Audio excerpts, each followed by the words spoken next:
मेरे पापा ना बहुत अमीर है, उनके आगे अमीर बनना तभी हमारा रिश्ता होगा। ओके, तभी तो नादो के आया हूँ। आ जाओ। ये मेरे पापा है। ओह, हेलो। ओहो, किस गरीब से हाथ मिलवा दिया। क्या? अरे नहीं पापा, ये आपसे भी ज्यादा अमीर है। ओह, अच्छा। ये देखो बेटा, ये हमारा स्विमिंग पूल। Swimming pool? अरे इसमें तो मेरा कच्चा होगा पूल। चलो बदबू वाले आगे बढ़ो जी।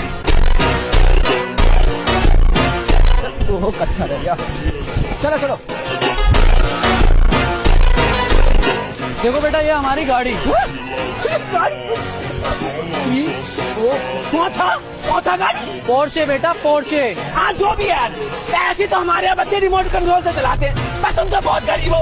हट गरीब, ये गरीब, इनकी माँ की। बेटा तुम तो बहुत अमीर हो। हाँ, मेरी तरफ से रिश्ता पक्का। अरे ससुर जी, बधाई। दहेज में मिलेंगे 5 करोड़। 5 करोड़ बिना ब्याज